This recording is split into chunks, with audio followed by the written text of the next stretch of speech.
to participate in this meeting. There being no objection, it is so decided. In accordance with Rule 39 of the Council's Provisional Rules of Procedure, I invite Ms. Joyce Msuya, Acting Undersecretary General for Humanitarian Affairs and Emergency Relief Coordinator, to participate in this meeting. It is so decided.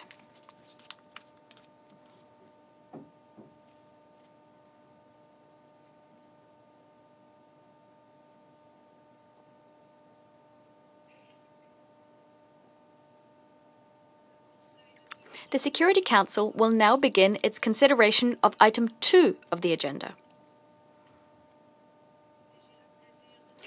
I now have the pleasure of giving the floor to Ms. Joyce Msuya. Madam President, members of the Security Council, thank you for this opportunity to brief you on the humanitarian situation in the occupied Palestinian territory. Since we last briefed the Council on 9th of October, just 1 week ago, the people of Gaza have suffered multiple mass casualty incidents due to Israeli airstrikes. In just 1 week, nearly 400 Palestinians have reportedly been killed in Gaza and almost 1,500 injured. The world has seen the images of patients and displaced persons sheltering near Al-Aqsa Hospital burning alive. Scores of others, including women and children, are suffering the excruciating pain of severe life-changing burns. There is no way to get them the urgent care they need to survive and manage such injuries. If such horror does not awaken our sense of humanity and propel us to action, what will? Some 20 families lost both their shelter and belongings in the fire. Just hours before, a strike on a school serving a shelter in Nuseirat killed more than 20 people and injured scores of others, according to local sources. Israel's military offensive is intensifying in the north. Heavy fighting in and around Jabalia, which is under siege, continues to be reported, as does indiscriminate rocket fire by Palestinian armed groups toward Israel.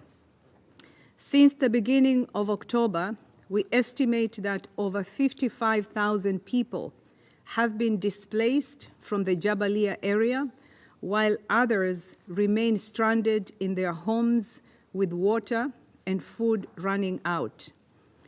13 members of a family were killed yesterday after rescue workers were again prevented from reaching the wounded trapped under the rubble who were calling for help after their home was hit. The images emerging from the camp show a traumatized population running for their lives with no safe place to go. Madam President, only 3 of the 10 hospitals in North Gaza Governorate are now operational, and those only at minimum capacity. The facilities are facing dire shortages of fuel, blood, trauma treatment, and medications. Women are giving birth under heavy bombardment. For the 155,000 pregnant and breastfeeding women in Gaza, it is an exhausting and traumatizing experience not knowing where and how to give birth or whether their child will survive. There is no antenatal care, there is no medication, and then there is hunger. Some 11,000 pregnant women are suffering hunger and malnutrition, putting not just their lives at risk, but also the lives of their newborn babies. On 12th of October, an interagency team from the United Nations, an international non-governmental organization, and the Palestine Red Crescent Society was finally able to reach the Kamal Adwan and Al-Sahaba hospitals in northern Gaza after 9 separate attempts where they were denied or impeded by Israeli forces. 9. The team eventually transferred more than a dozen critical patients from Kamal Adwan to Al-Shifa Hospital. Additional patients and their companions who had earlier been transferred to Kamal Adwan from Al-Auda Hospital were also taken to Al-Shifa. The team delivered fuel to keep Kamal Adwan and Al-Auda functioning, as well as fuel and blood units to Al-Sahaba Hospital. But humanitarian aid cannot be provided in one-off batches. The World Health Organization has warned that Kamal Adwan Hospital is overwhelmed, receiving between 50 and 70 newly injured patients each day. These missions were completed amid fierce ongoing hostilities. Drivers from the United Nations and the Palestine Red Crescent Society were subjected to humiliating treatment during security screening and temporary detention at a checkpoint.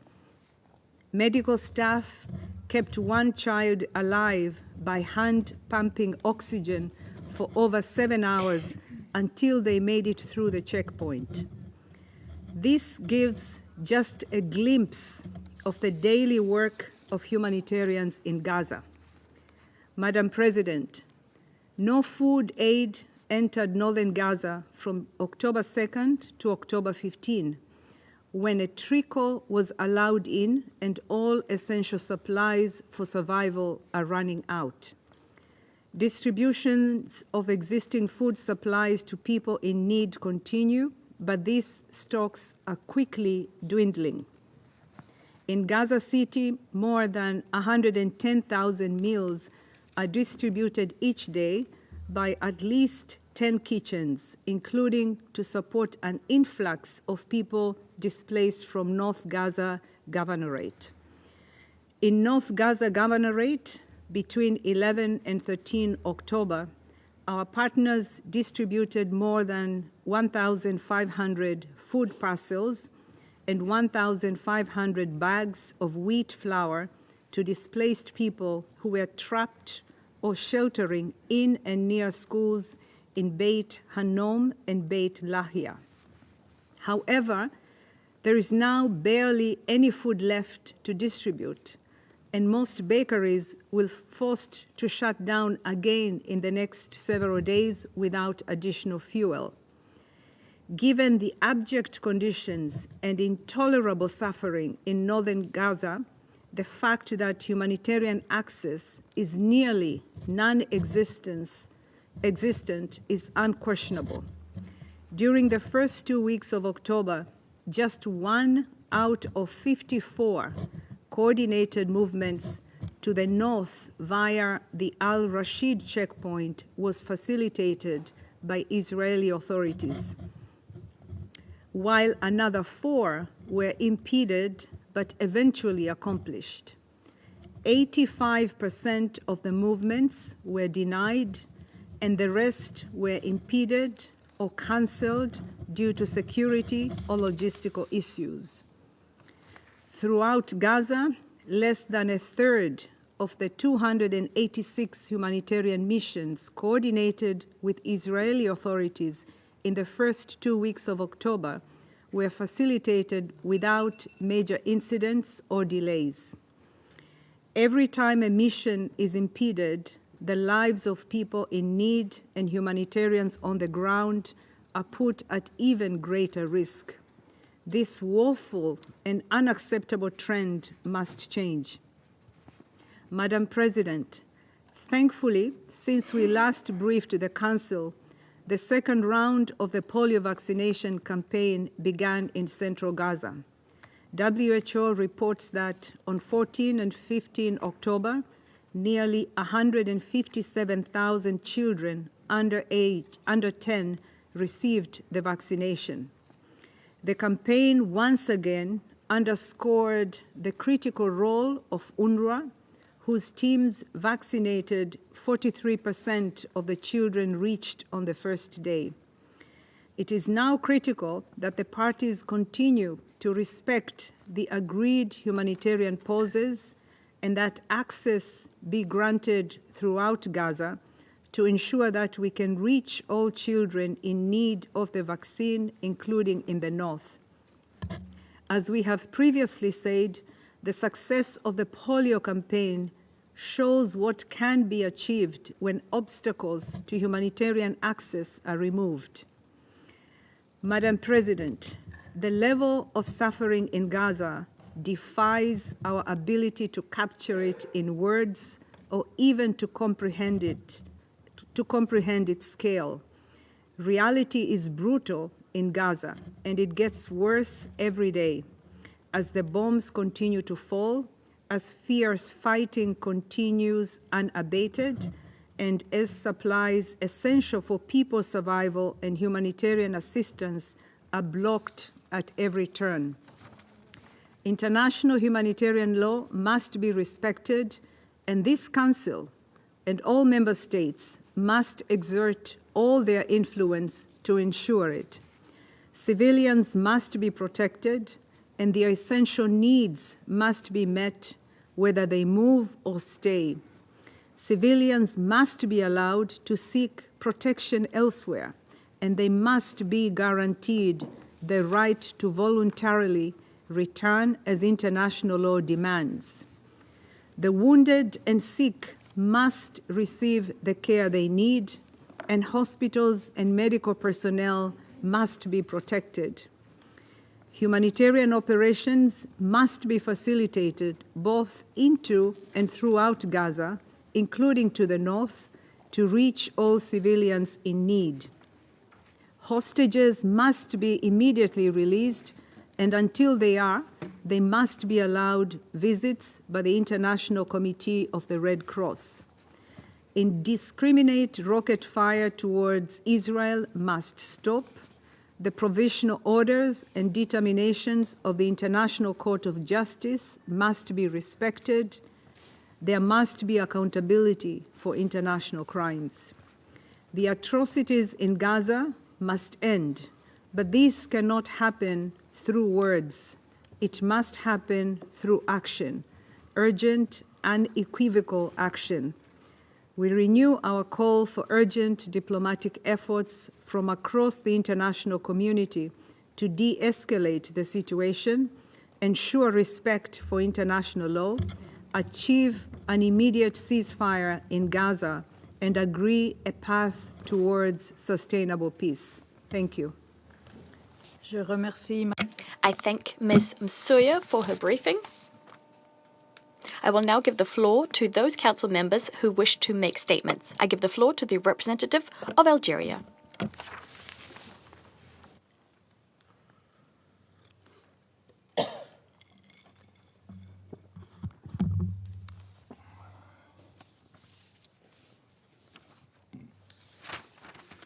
Merci, Madame la Présidente.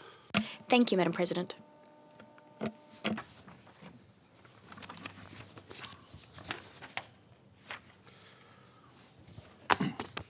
I extend my deepest gratitude to the Swiss presidency for scheduling this meeting swiftly.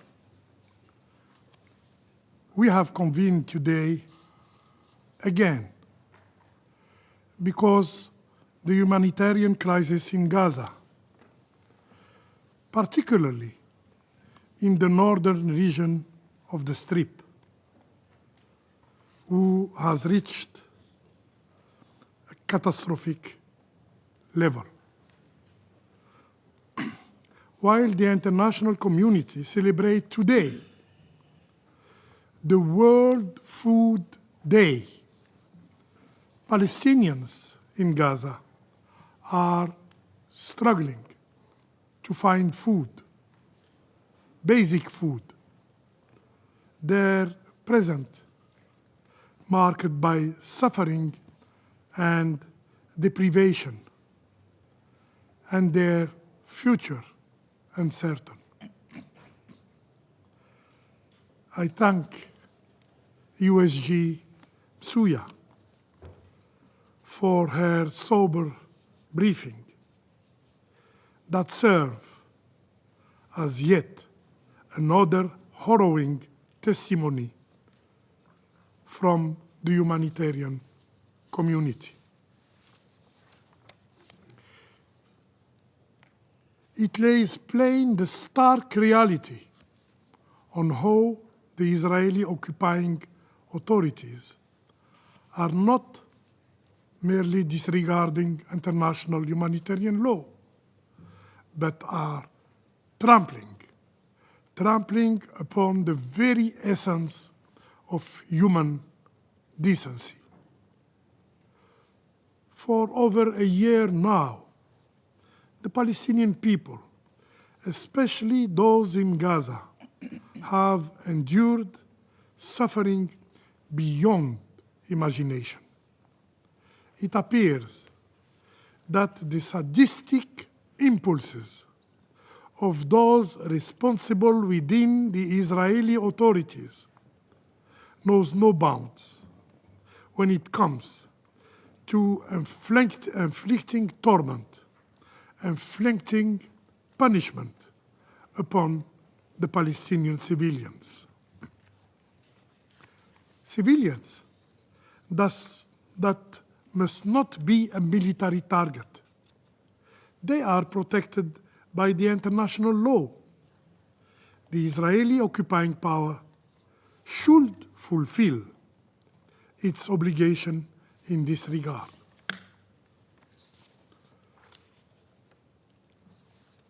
Especially the starvation of civilians as a method of warfare is explicitly prohibited under international humanitarian law. This prohibition extends to depriving civilians of objects necessary for survival and impeding relief supply.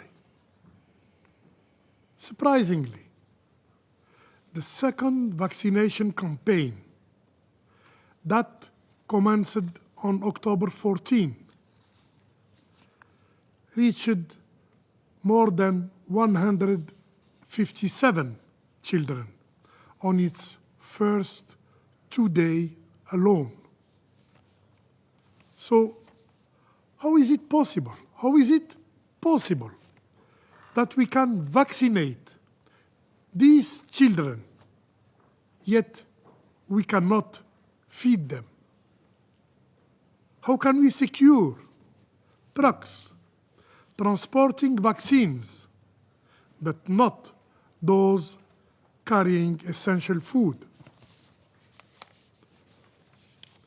The inevitable conclusion is that this is not a collateral damage, but a deliberate, calculated Israeli policy of starvation of the Palestinian people. Madam President, the International Court of Justice, in its provisional measures, ordered Israel, the occupying power, to, and I quote, take immediate and effective measures to enable the provision of urgently needed basic services and humanitarian assistance to address the adverse conditions of life faced by Palestinians in the Gaza Strip. End of quote. This Council, through Resolution 2728, explicitly reiterate its demand for the lifting of all barriers to the provision of humanitarian assistance at scales. The response from the Israeli occupying power has been nothing short of disdainful. Closure of crossing point, increasing restriction on access, and the immoral use of starvation as a method of warfare. When we last convened on October 9th, last week, we raised alarms about the state of humanitarian assistance, noting that this last month of September, saw the lowest levels of aid since October of the previous year. We then expressed grave concern over the behavior of the Israeli occupying authorities, who denied or impeded nearly 80% of humanitarian movement between northern and southern Gaza in September. The response of the Israeli authority to our concern? More restriction, more killing of Palestinian civilians. Yesterday alone, 68 of them. In the past week alone, a mere 6 trucks per day have been permitted to enter Gaza. A number so paltry, it borders on the absurd, given the scale of need. Before the crisis, I want to remind that there were more than 500 trucks per day. Madam President, the occupying powers' disregard for Palestinian lives doesn't stop there. They have escalated their tactics, adding new depth of cruelty to their actions. On the night of October 13th, they struck tents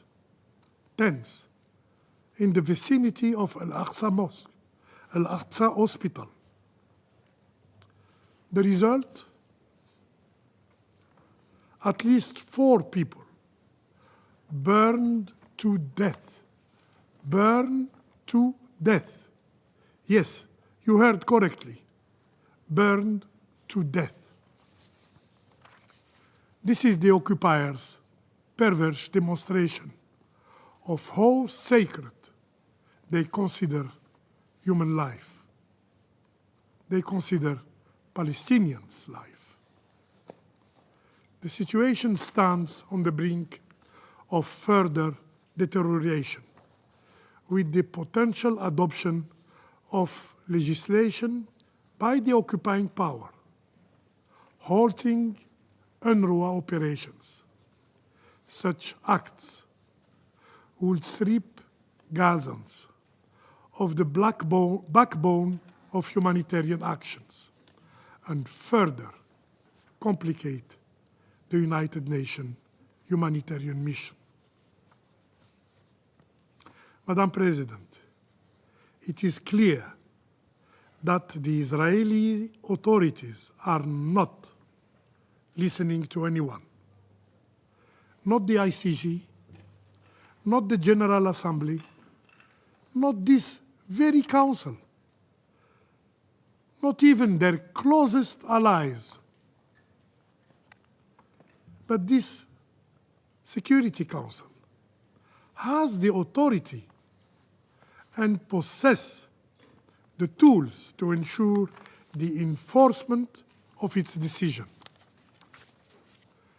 The time has come for decisive action. The lives of countless civilians, Palestinian civilians, hang in the balance. I thank you. Je remercie le représentant. I thank the representative of Algeria. I now give the floor to the representative of Slovenia. Thank you, Madam President.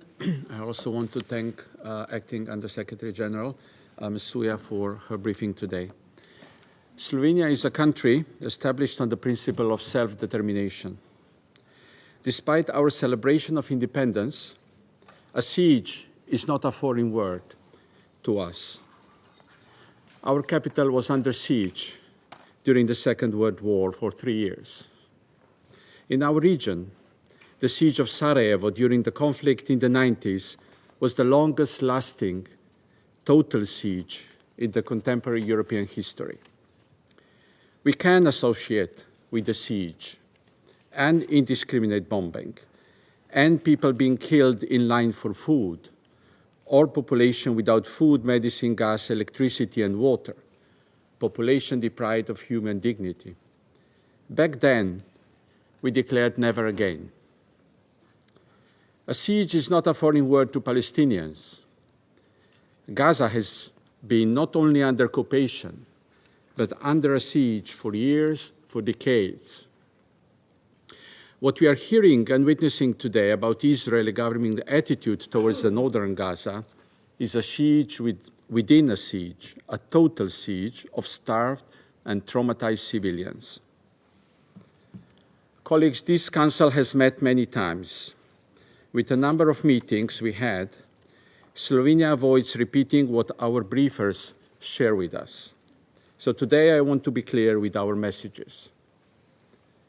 We call for an immediate ceasefire. We call for immediate release of hostages. We call for lifting of all barriers to delivery of humanitarian assistance to Gaza. We call for basic humanitarian aid, food, water, fuel, medicine, hygiene material, basic things to be delivered at scale. We call for urgent delivery of winter supplies, again, basic items like proper shelters, warm clothes, and blankets. We call for immediate restoration of food systems and basic services. We call for opening all available routes to and throughout the entire Gaza Strip, including of border crossings to provide humanitarian assistance to all those in need. We call for immediate and sustained access of UN missions to the north. We call for protection of civilians and civilian infrastructure, schools, displacement sites, and healthcare facilities. We call for an end to attacks on healthcare and for addressing critical shortages of essential medicines and equipment. We call for an end to forced displacement, including through evacuation orders. We call for special protection to be granted to women, children, persons with disabilities, older persons, and other persons in vulnerable situations. We call for a fully functioning deconfliction mechanism to ensure safety and humanitarian operations. We call for protection of humanitarian and health workers, including with access to appropriate protection equipment. We call for safety, security, and respect of United Nations, its personnel, and its premises. We call for withdrawal of legislation of UNRWA, which would collapse humanitarian operations in Palestine. We call for respect of international law, particularly international humanitarian law and human rights law. We call for full implementation of Security Council resolutions and ICJ provisional orders which are binding and must be implemented. We call for end of impunity. We call for accountability. We call for security of Israelis and Palestinians. We call for resumption of a meaningful and time-bound political process leading to two-state solution. We call for upholding of the UN Charter, also by this Council. We call for peace. So, colleagues, we will not forget Gaza, and we will not lose hope for this Council to speak with one voice. Thank you. Je remercie le représentant. I thank the representative of Slovenia. I now give the floor to the representative of Guyana. Madam President, at the outset, I express my appreciation to you for responding to the Algerian request to meet with a swiftness matching the urgency of the matter under consideration. I also thank Ms. Msuya for her sobering briefing. Madam President, dear colleagues, each time we meet in the Security Council to discuss the situation in Gaza, we tally the miseries and the unprecedented, including the Palestinians killed, maimed, displaced, orphaned, starved, and detained. And we deplore, demand, and condemn, as we should. We felt that the Council had fulfilled its moral and legal duty by adopting 4 resolutions because they are legally binding and hence would have brought positive change for the people of Palestine and Israel. We supported all efforts toward a deal, hoping that we will have a ceasefire, release of the hostages and Palestinians illegally detained, and a renewed hope for Palestinians, even in this darkest of times. 1 year and 47 meetings later in this chamber, our combined efforts have not had the expected results, and the situation in Gaza continues to worsen with each passing day.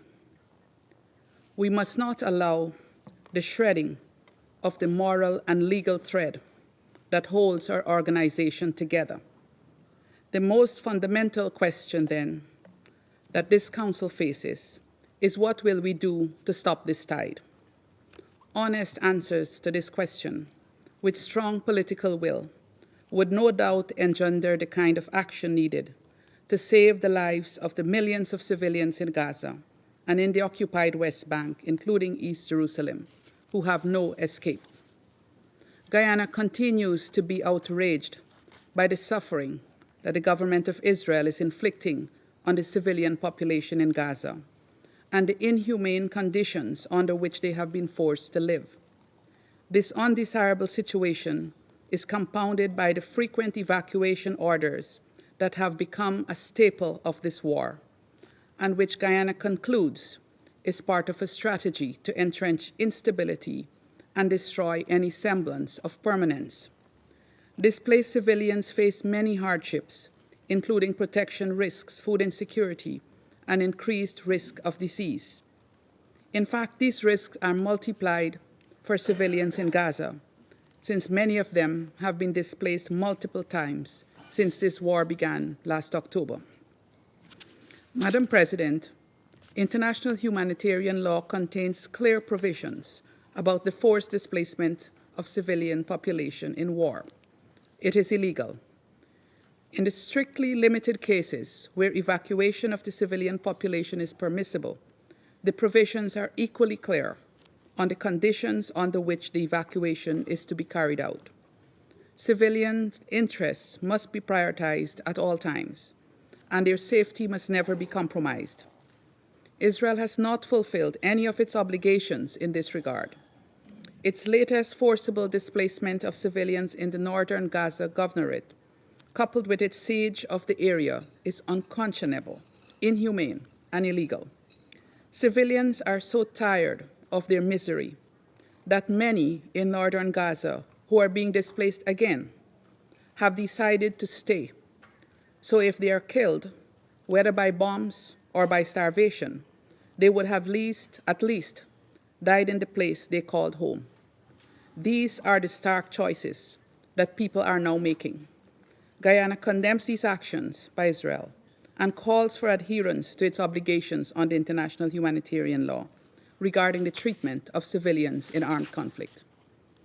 Madam President, these frequent evacuation orders also have a negative impact on humanitarian operations in the territory, since humanitarian personnel are forced to constantly be on the move and to re-establish themselves in new spaces, all without security guarantees. This further exacerbates the dire humanitarian situation. Against this backdrop, Guyana underscores the following 3 points. First, the International Court of Justice has unequivocally declared the legality of Israel's ongoing occupation, and the General Assembly has demanded that Israel bring to an end its unlawful occupation of the Palestinian territories. It is therefore illegal for the Israeli government to move to annex territory in the Gaza Strip. Guyana condemns Israel's actions in this regard. Second, there is a veritable genocide taking place in Gaza. The International Court of Justice ordered Israel to take actions to prevent genocide in Gaza in accordance with that member state's obligations under the Geneva Conventions. Israel, however, continues to blatantly disregard the ICJ's orders. In this circumstance, consideration must be given to how the Council could facilitate implementation of the ICJ orders.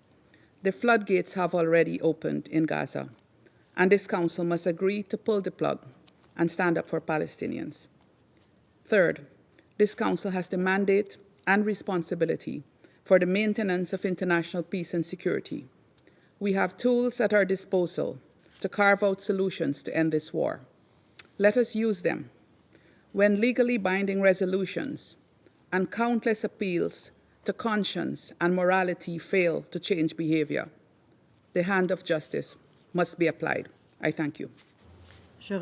I thank the representative of Guyana. I now give the floor to the representative of Sierra Leone. Thank you, Madam President, for convening this meeting as requested by Algeria. I also like to thank Ms. Joyce Musoya for a very sobering briefing. The recent developments in the Gaza Strip, particularly in the north, have once again alarmed the world as Israel intensifies its attacks on the besieged area. It has been a year of immense suffering for the population of Gaza, with collective punishment, use of starvation as a weapon of war, multiple displacement with no access to shelter, health care, and school for the pupils and students. Living in Gaza has meant enduring death, destruction, and untold human suffering. Before this escalation, humanitarian experts had already reported a decrease in aid entering Gaza since August 2024. The rise in violence has worsened the situation, with aid to the north blocked for nearly 10 days, an alarming violation of international humanitarian law and Security Council Resolution 2417, which condemns the use of starvation as a weapon of war. Madam President, reports from the field indicate that around 50,000 people have been displaced from the Jabalia area. Civilians face an impossible choice: either obey evacuation orders, experiencing multiple displacements, or stay and face starvation. Both options fall short of the protections required by international humanitarian law. The situation in Gaza is perilous, with nowhere truly safe. In the last 72 hours, an onward school sheltering 6,200 displaced persons was shelled. Additionally, an Israeli airstrike hit the courtyard of Al-Aqsa Hospital, causing a fire at a nearby camp. 4 people died, and at least 40, including women and children, were severely injured. The destruction of the onward school halted the polio vaccination drive, placing tens of thousands of vulnerable children at further risk. A humanitarian cessation of hostilities is needed for the vaccine drive to recommence and continue, and we call for this to happen. Meanwhile, the situation in the West Bank remains tense, with ongoing reports of civilian casualties. Sierra Leone condemns all attacks on civilians, including medical personnel, journalists, and humanitarian workers. These tragedies are traumatic for observers, but they are far worse for the civilians who live through them every day. This war has resulted in egregious human rights abuses, and the scars, especially for children, will be lasting. These children know nothing but violence and bloodshed. This cannot continue, and Sierra Leone renews its call for the following. First, an immediate ceasefire across all of the occupied Palestinian territory and the region. This call must be repeated until the parties recognize their moral and legal obligations to end the violence and pursue peace. This call is also to remind us in the Council on our UN Charter obligation to impose a permanent ceasefire. Second, we call for the opening of all entry points into Gaza to allow for the safe, unhindered delivery of humanitarian aid. Humanitarian personnel and convoys must be respected and protected under international humanitarian law and Security Council resolutions. We call in this regard the various provisional measures of the International Court of Justice in the application of the Convention on the Prevention and Punishment of the Crime of Genocide in the Gaza Strip, binding on the parties, in particular Israel, to maintain open the Rafah crossing for unhindered provision at scale of urgently needed basic services and humanitarian assistance. Third, we emphasize the need to uphold international law, including international humanitarian law, the UN Charter, and the recent ICJ advisory opinion. Unbiased application of these frameworks is essential to ending impunity and ensuring accountability. Furthermore, we stress the importance of a negotiated settlement through established diplomatic channels. In light of this, we call for the immediate implementation of Resolution 2735, which provides a foundation for an inclusive peace deal. In closing, Sierra Leone remains committed to a vision of a peaceful Middle East where Israel and Palestine exist as two independent states living side by side in peace and security. I thank you. I thank the representative of Sierra Leone. I now give the floor to the representative of the Republic of Korea. Thank you, Madam President. I'd also like to express my appreciation to Acting USG Joyce Msuya for her updates. The Republic of Korea is gravely alarmed by the rapidly deteriorating situation in northern Gaza, particularly near the Jabalia refugee camp, which is subject to intensified attacks, and what appears to be the implementation of a long-standing plan to isolate and besiege the area. Despite the repeated calls for the protection of civilians and ensuring humanitarian aid, deliberate actions that disregard the principles of international humanitarian law continue unabated. Civilians, regardless of their ability or willingness to evacuate, are entitled to protection and access to basic necessities. Madam President, sadly, in this tragic conflict, not only international law, but humanity and morality have been completely disregarded. The airstrike last weekend that killed 5 children playing outside a kindergarten in Gaza City exemplifies once again, repeatedly, the negligence of humanity in Gaza. An additional evidence of this lost humanity is the shocking reports that Israel did not allow food to enter northern Gaza for the first half of October, further aggravating an already desperate hunger situation. We must recognize and underscore that the current IDF strategy cannot guarantee the short or long-term security of Israel. Traumatizing and brutalizing entire generations of Palestinians in Gaza will only exacerbate deep-rooted resentment and hatred, laying the ground for more violence and tragedy in the future. The modern history of the Middle East tells us that battlefield gains are mere stopgaps. There is no military solution to this conflict. The recent developments and the grim images we painfully see every day demonstrate the absolute need for an immediate ceasefire that halts the carnage, free the long-suffering Israeli hostages, and save the countless lives in Gaza.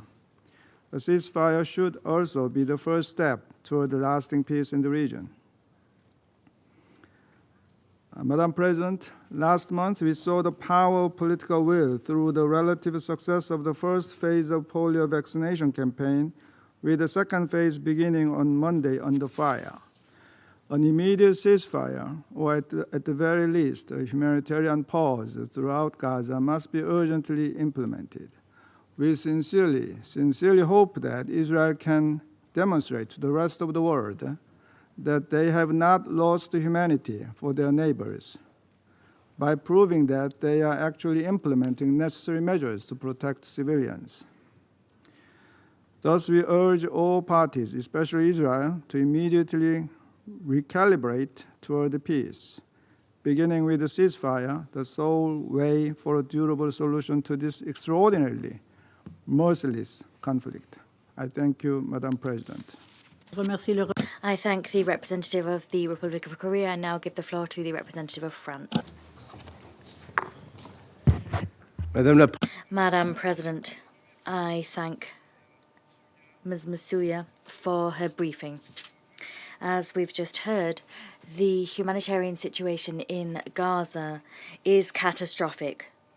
France condemns the Israeli strikes on civilian infrastructure, and we call upon Israel to guarantee the protection of all civilians in accordance with international humanitarian law. We express our alarm at the extremely grave nature of the situation in the north of Gaza. There, the Israeli army has, for several days now, been conducting an operation. The human toll is already very heavy. Almost 300 victims and 100 people have been wounded in a week, according to local authorities. The delivery of aid is hampered. New evacuation orders have been issued, despite the fact that any forced displacement would constitute a grave violation of international law. Israeli authorities must lift the obstacles hindering the delivery of aid.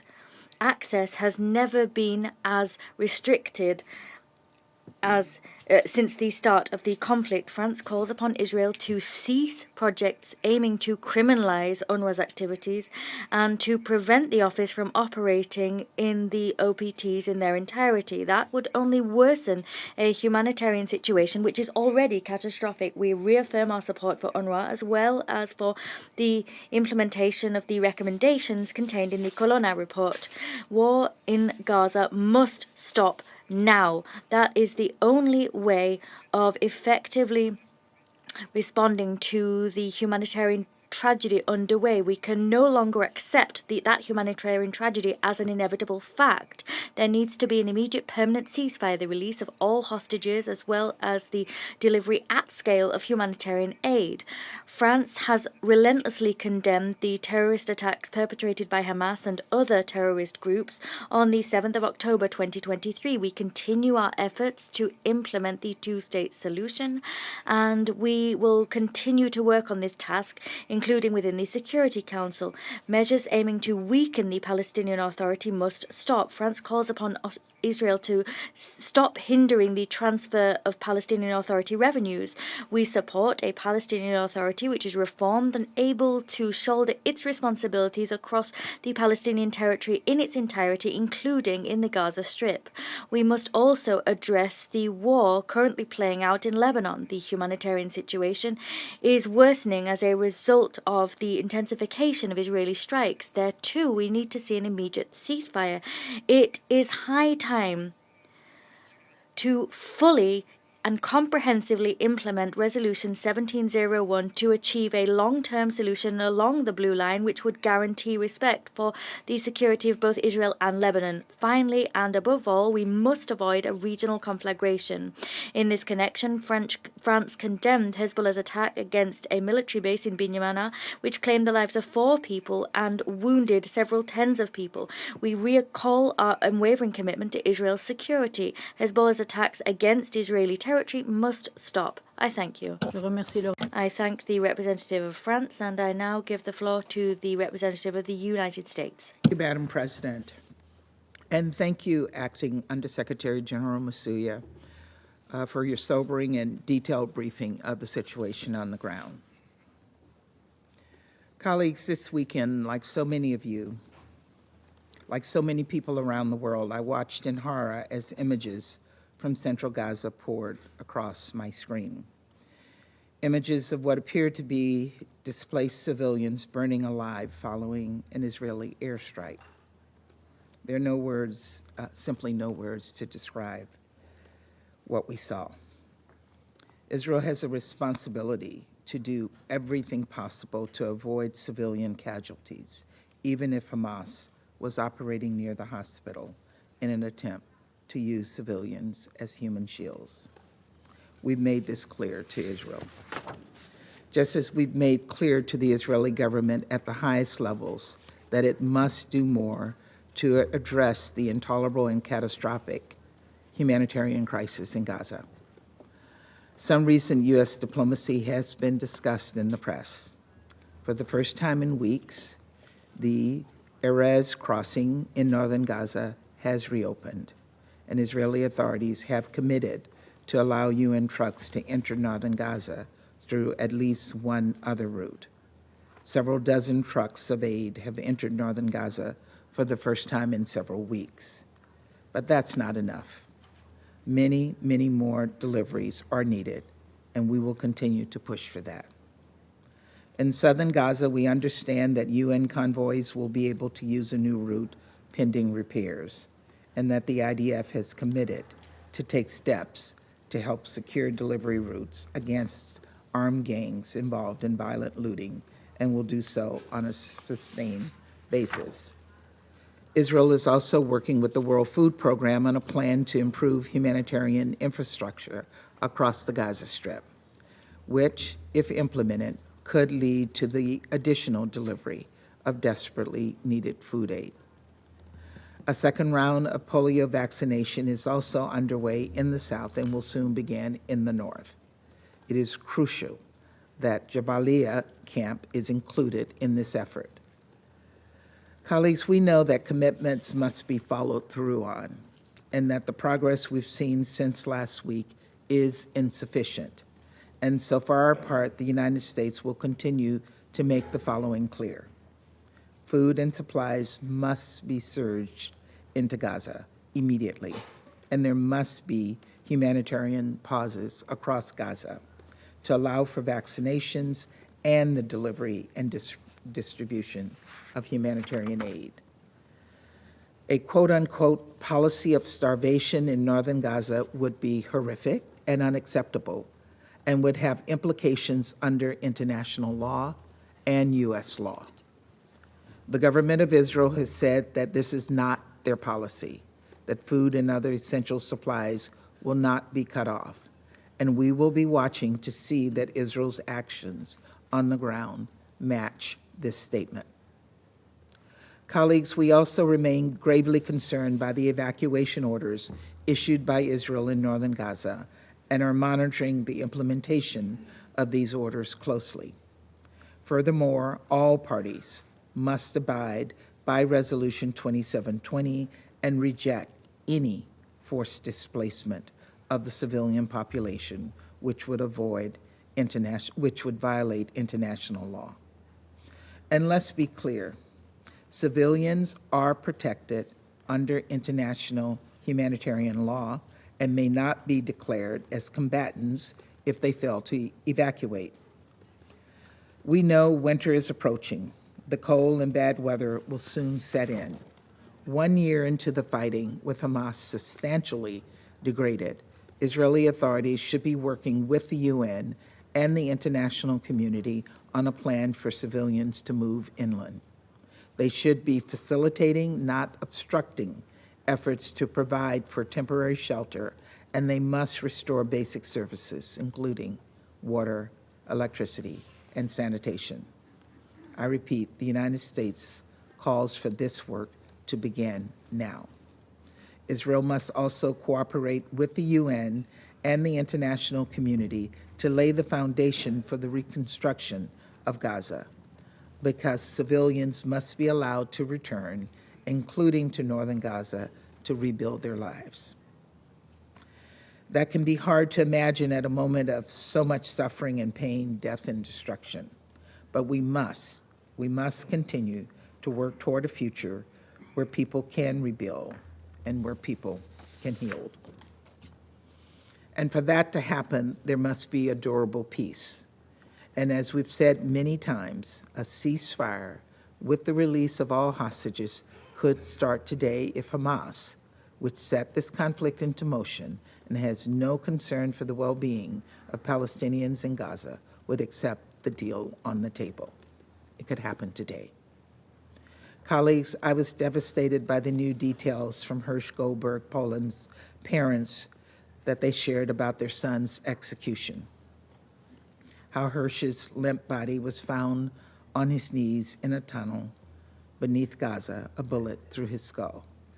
How he attempted to lift up his arm, his only arm, to shield himself from the bullet that ended his promising young life. I urge some members of this council to stop turning a blind eye to Hamas's depraved deeds. Its acts of terror, its hostage-taking, its obstruction of a ceasefire deal, its use of civilians as human shields. And I urge members of this council to continue to focus on direct diplomatic initiatives that can save the lives of innocent people who did not start this war and cannot end it, but who bear the cost of it. We must all support the UN as it works with Israel to step up delivery and improve the humanitarian response efforts. This council has an important role to play, but ultimately, as I've said previously, actions on the ground more than discussions here in New York are what will bring real progress. That has been the focus of U.S. diplomacy and will continue to be our focus in the months ahead. Getting humanitarian aid in, getting hostages out, and ending this conflict. Thank you, Madam President. I thank the representative of the United States. I give the floor to the representative of the United Kingdom. Thank you, President, and thank you, Acting Under-Secretary General Masuya, for your briefing. President, the UK supported the call for this meeting today to discuss the urgent steps needed to address an ever-growing humanitarian tragedy in Gaza. The situation in northern Gaza is harrowing. Approximately 400,000 Gazans have been ordered to evacuate the north and move southwards to the IDF-designated humanitarian zone. Many of these people will already have been displaced, some many times over, and are desperately searching for refuge. But there are no safe places in Gaza. Just this week, we saw horrifying images following the Israeli strike on Al-Aqsa Hospital inside the IDF-designated humanitarian zone. Those who decide to move face intimidation, active fighting zones, and the threat of continued airstrikes. Those who stay face extreme hunger and appalling conditions without access to basic services or healthcare.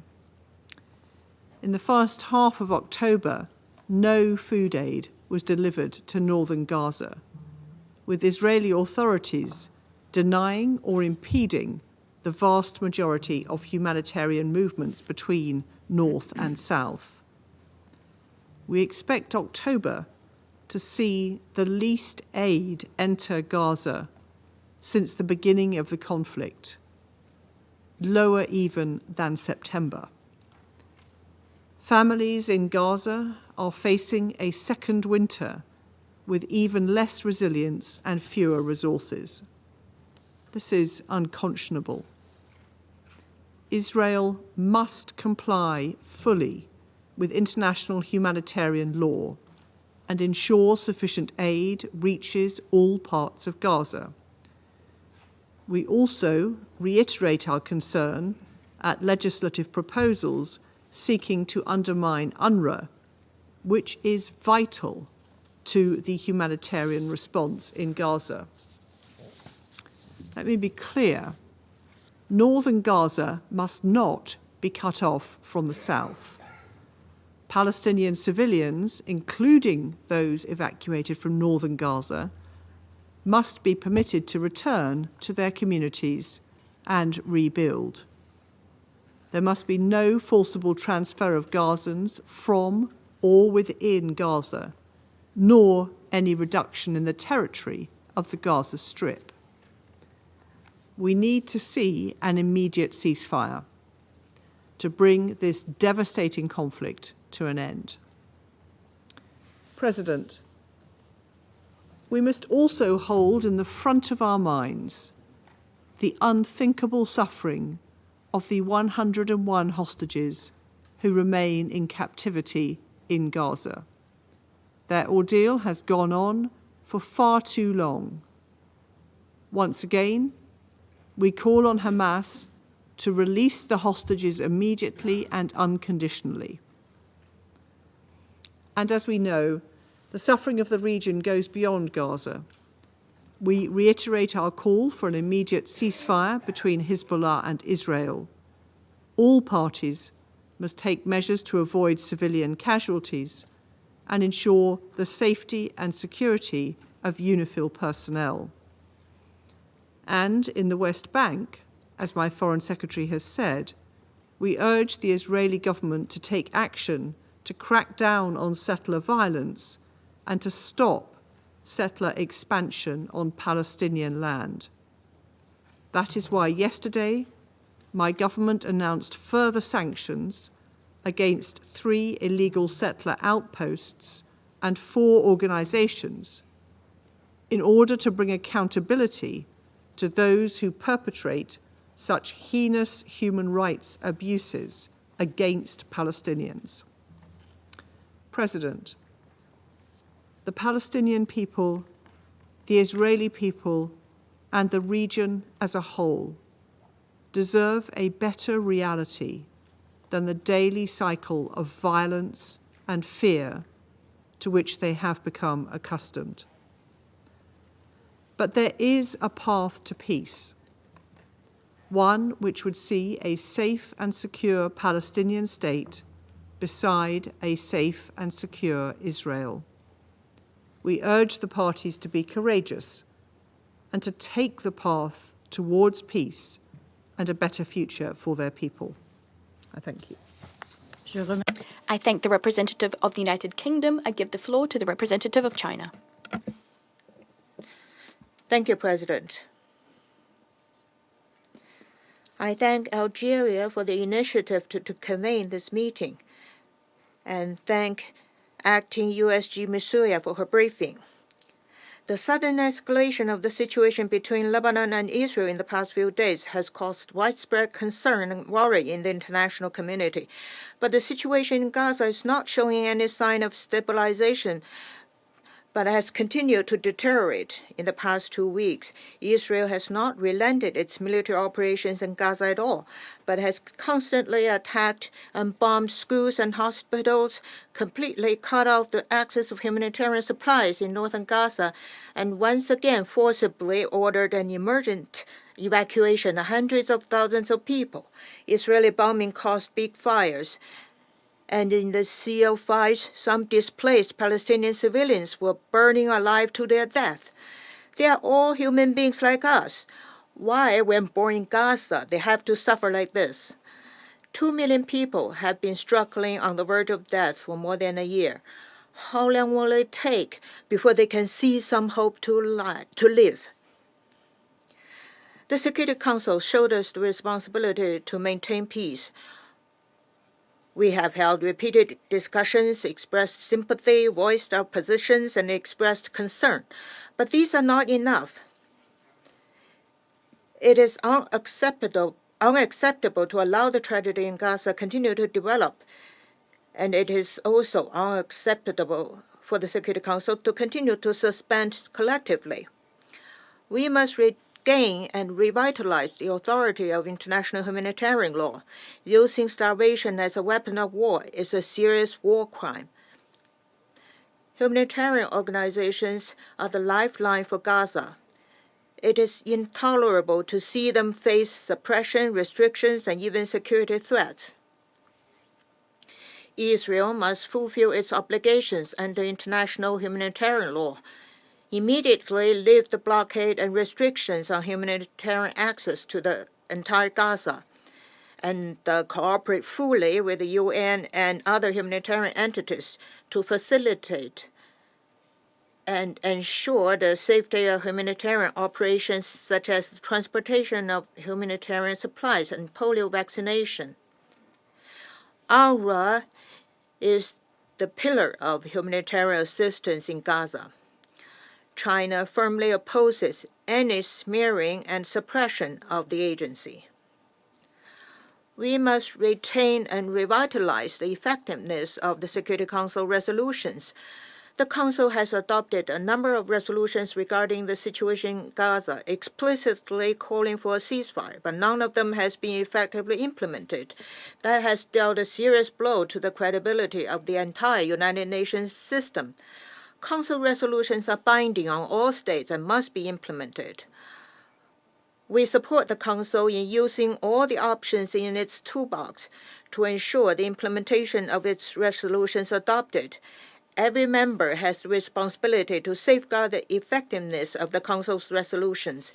In this respect, we particularly hope that the United States will respond to the strong call of the international community and support further actions by the Council to bring about an immediate ceasefire. It needs to be pointed out that, according to reports since last October, the United States has provided Israel with more than $17 billion worth of military aid.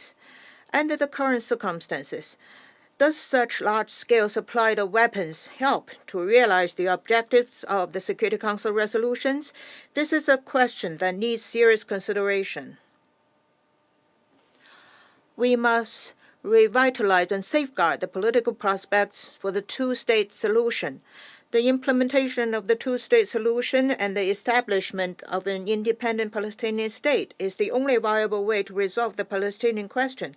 Gaza, the West Bank, and East Jerusalem are all inseparable, integral parts of the state of Palestine. The future governance arrangements for Gaza should be predicated on a full withdrawal of Israeli troops and should be decided through internal consultations among the Palestinian people.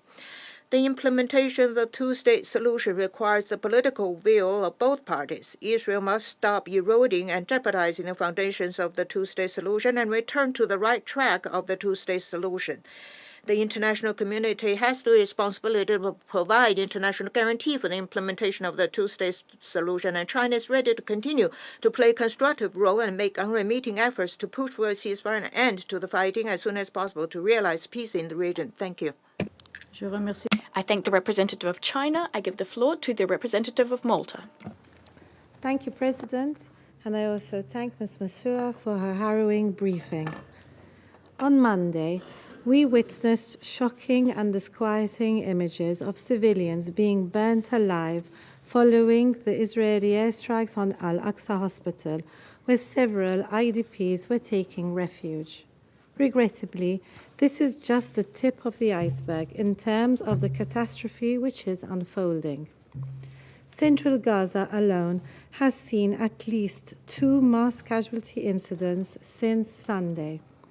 In northern Gaza, the siege has intensified, cutting off food and aid to the area and forcing over 50,000 people from Jabalia camp to be displaced once more. Such levels of suffering must not be normalized or justified. The devastating consequences of this violence have exacted are heavy. The devastating consequences of this violence have exacted a heavy toll on civilians. The cost in human lives is staggering. In the last week alone, 379 Palestinians have been killed and over 1,400 injured in Gaza. These are not just statistics. They represent human beings, families, communities, and futures that have been torn apart. Malta urgently calls for an immediate and permanent ceasefire. Hostages must be released unconditionally. Humanitarian aid must be allowed to flow without obstruction. All crossing points for aid must be opened without any more delays. We strongly condemn all actions that target civilians and civilian infrastructure. It is essential that all parties, without exception, adhere to the principles of international law. They must make sure that military action and hostilities do not further entrench the suffering of civilians. No food has entered North Gaza for more than 12 days, with the World Food Programme once more warning of famine engulfing the population. The population is being deprived of basic necessities, including healthcare. Hospitals in North Gaza are operating at minimum capacity. Those being once again forcibly displaced from the north have nowhere to go, as bombardment continues across the Strip. Hospitals, schools, and places of worship are often targeted, depriving civilians of any potential sanctuary. With nowhere safe to go, we have heard that some have chosen to die at home. International humanitarian law is unequivocal. Forced displacement is prohibited.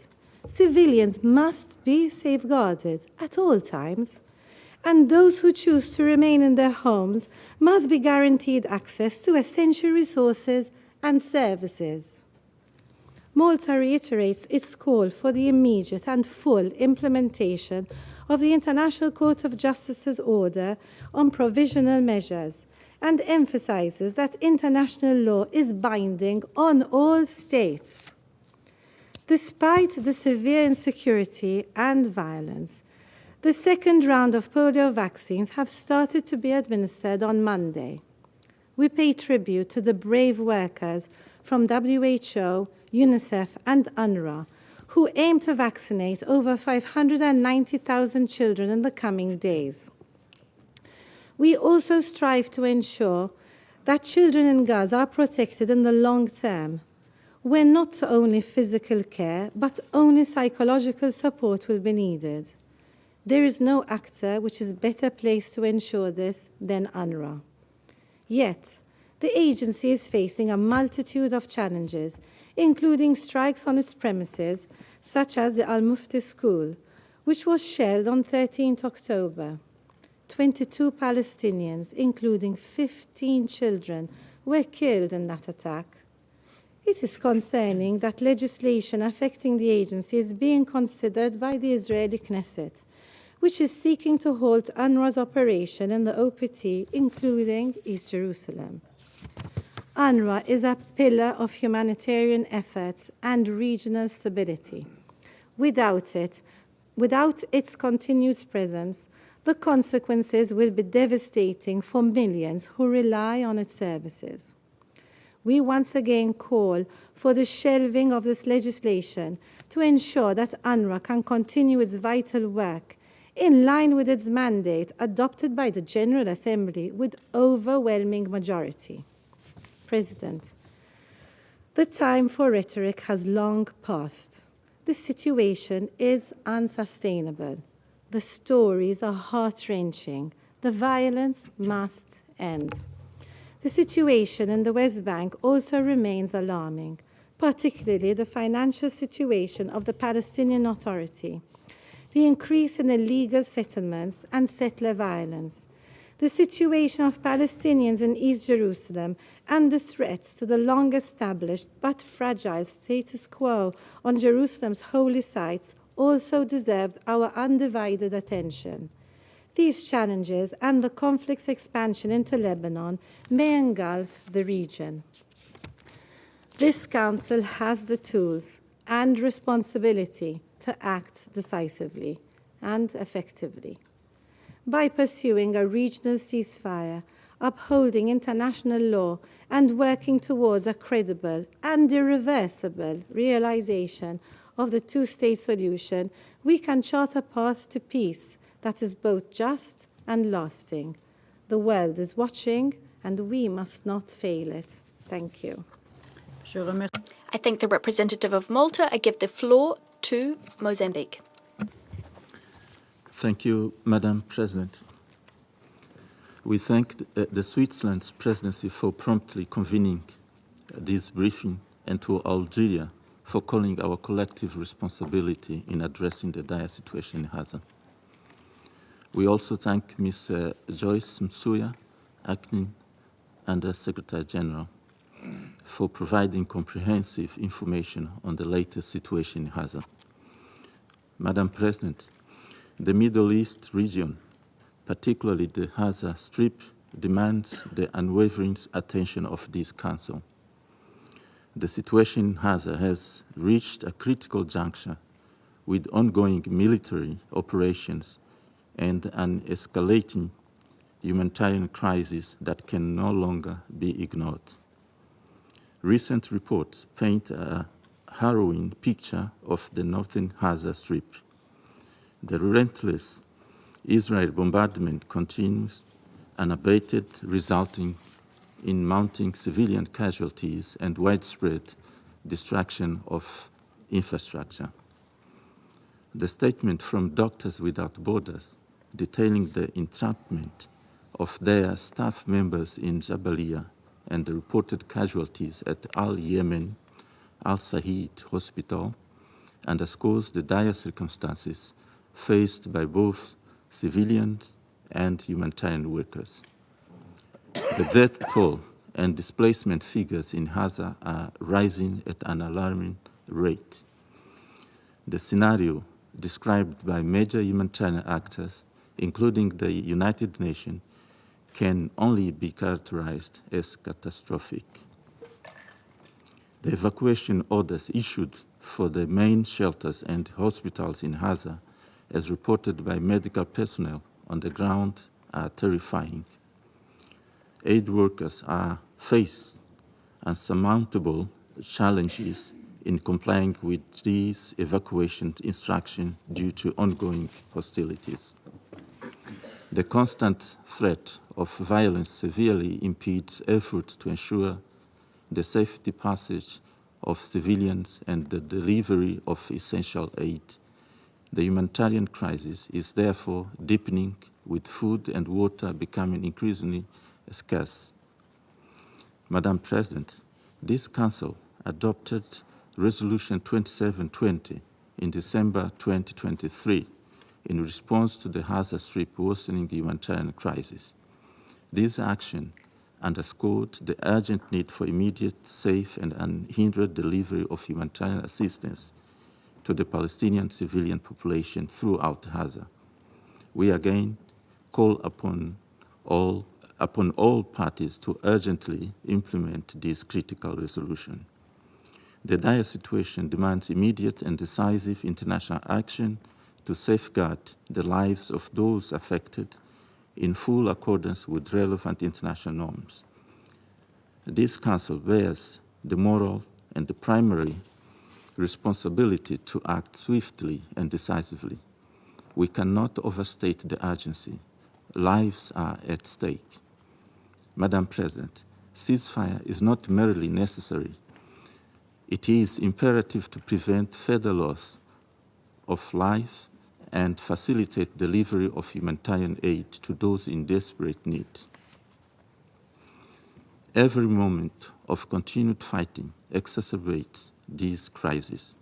The international community must act swiftly to bring about peaceful resolution. In light of the rapidly deteriorating situation in Gaza, we reiterate our call for the Security Council to explore viable alternatives to address this crisis.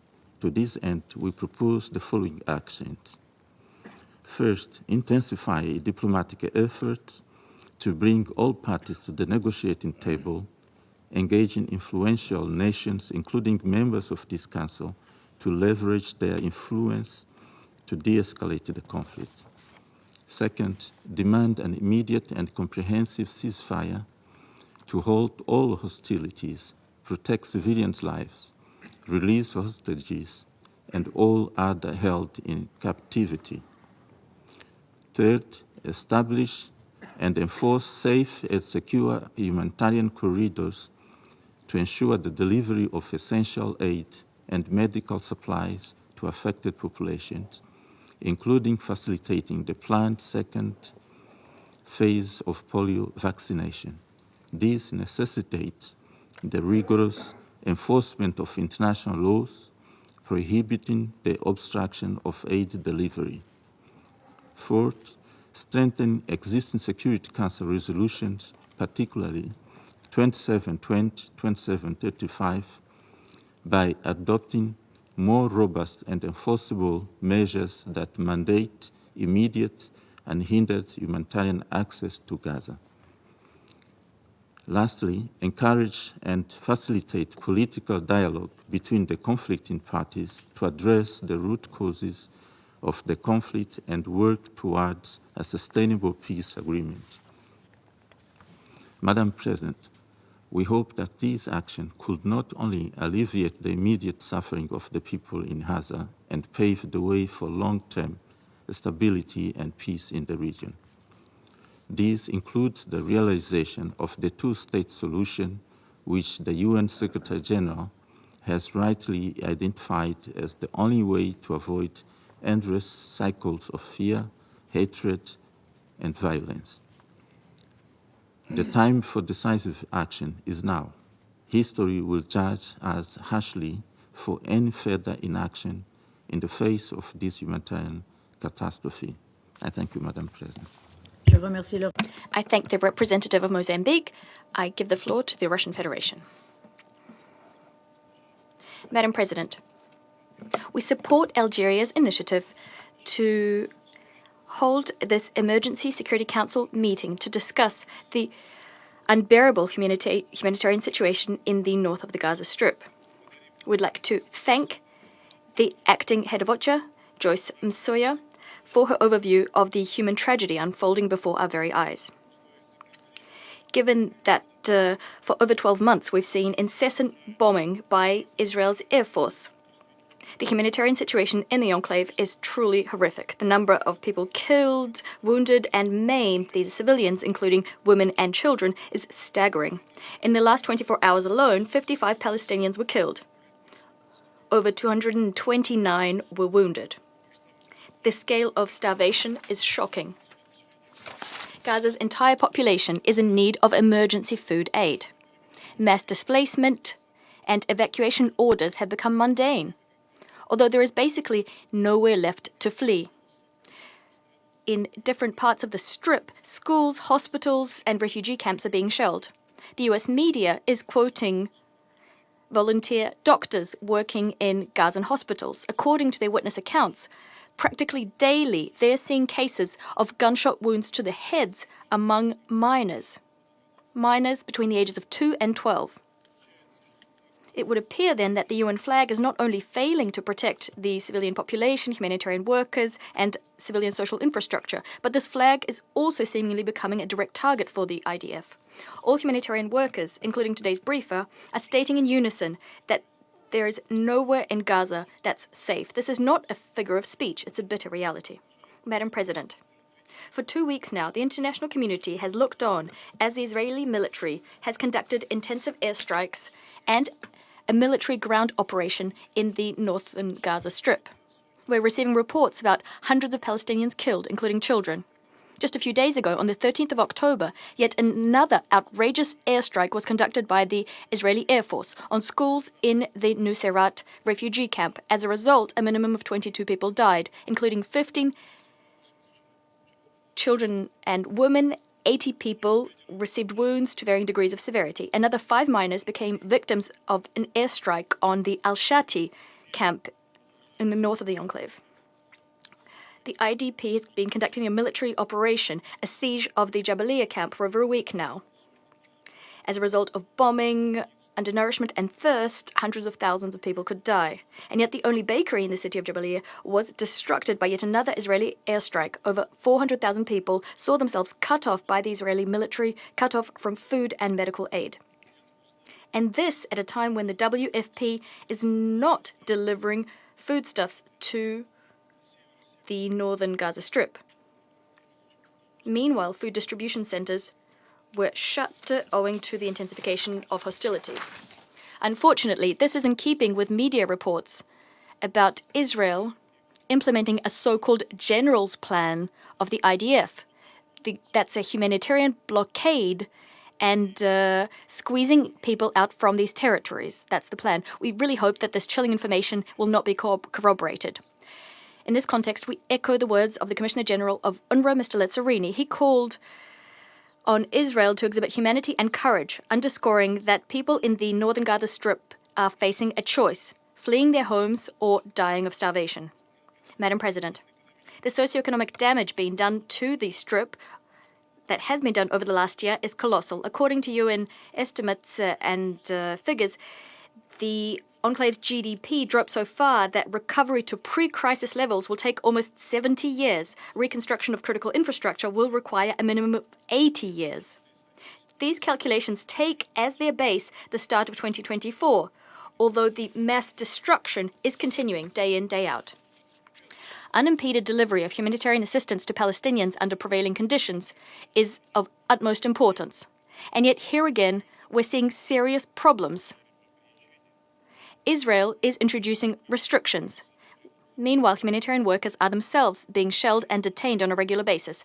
In total, over 300 humanitarian workers have been killed, making 2023 the deadliest in history for humanitarian workers. The UN is ringing alarm bells. 2024 could break a new deadly record in this respect. Hence, what does not withstand any criticism are the Knesset bills aiming to ban UNRWA work activities on Israeli territory and to revoke the immunities and privileges of UNRWA personnel. Let me remind you that the agency is the backbone of the UN's humanitarian wing in Palestine. It has unparalleled social, educational, and medical service provision capabilities. If the bills were adopted, they'd threaten not only the lives of Palestinians in Gaza and the West Bank, but also dim the prospects of assisting Palestinian refugees in neighboring Arab countries, Syria, Lebanon, and Jordan. On top of the precipitously deteriorating situation in the OPT and the financial crisis prompted by the US withdrawing donor support to UNRWA, the above risks definitively spelling the end of the agency's activities. It appears that that is exactly what Israel is trying to achieve. Despite all of the above, Washington, without any regard for the opinion of the international community, is continuing to pump its Middle Eastern ally full of weapons. At the same time, the US is providing political cover and blocking any Security Council attempts to end Israel's ruthless military machine responsible for numerous crimes against the Palestinian people. Madam President, such unilateral and unpunished actions taken to create irreversible facts on the ground are a flagrant violation of Israel's obligations as an occupying power, stemming from the Geneva Conventions, which were adopted 75 years ago. Ironically, the conventions were adopted to a large extent to protect the Jewish people, which were subjected to inhuman suffering during World War II, and also adopted to avert any future prosecution based on nationality as well. Israel, without a doubt, has the right to ensure its security. However, the path to such security undoubtedly lies solely via a comprehensive Middle East settlement process and by remedying the historical injustice visited upon the Palestinian people by establishing an independent Palestinian state as per relevant Security Council and General Assembly resolutions. We've been convinced time and again that any other unilateral formula geared towards achieving a truce between Israel and its neighbors without a just solution of the Palestinian question won't help achieve the aforementioned goal. All such schemes will do is prompt outbreaks of violence like the one underway in the region right now. Madam President, we've stated many times that we stand against violence and terrorism in all of its manifestations. We stand attacks on civilians anywhere, in any country. This also applies to the attack on peaceable Israelis on 7th October 2023, which we immediately and unequivocally condemned. Nothing justifies such actions. Just like there's nothing that can justify what's underway in Gaza, a collective punishment and the total annihilation of the civilian population. We stand convinced that the current catastrophic situation can and should be settled solely through political and diplomatic ways. To this end, we need to ensure the implementation of relevant Security Council resolutions, to immediately stop the bloodshed in the region, and, what's most important, to guarantee the implementation of the lawful right of Palestinians to their own state based on 1967 borders with East Jerusalem as its capital. We must act without delay. We must compel the parties to the conflict to an immediate ceasefire in Gaza, coupled with an exchange of hostages and detainees and a full and unfettered humanitarian access to the Strip. This will not only help restart the process of peaceful settlement of the Palestinian question using the two states for two people formula, which we've all unswervingly supported, but it will also help to de-escalate tensions throughout the Middle East. Regrettably, the Resolution 2735, adopted in June at the insistence of our US colleagues, cannot achieve a ceasefire because it hinges on the outcome of a somewhat dubious negotiation process which isn't actually underway at present. We'd like to believe that Washington will at last recognize this obvious fact and will stop sabotaging relevant Security Council initiatives in future. We stand ready to support any such initiatives. I'd like to remind you that the Security Council has levers and necessary and time-tested toolkits to tackle these tasks. We're all very familiar with such toolkits.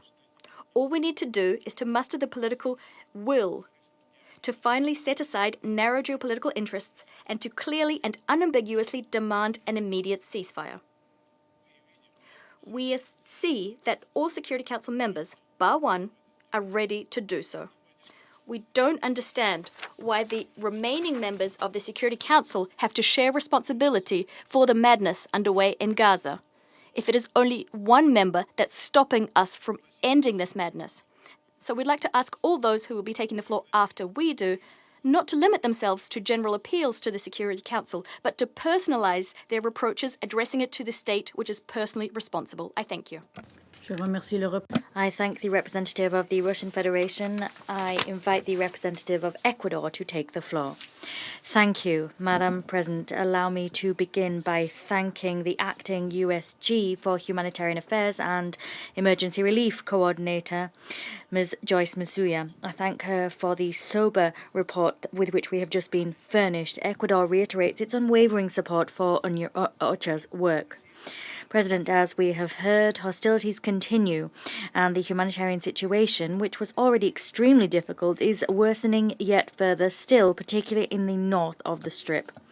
This Council, through its resolutions, has called for the adequate and timely delivery of humanitarian aid, and has provided even for the creation of a mechanism to ease and expedite the entry of that aid into and its distribution in Gaza that should be implemented without restrictions. The adoption of immediate measures which would guarantee the provision of basic services and humanitarian aid was also ordered by the International Court of Justice in the provisional measures handed down at the beginning of this year.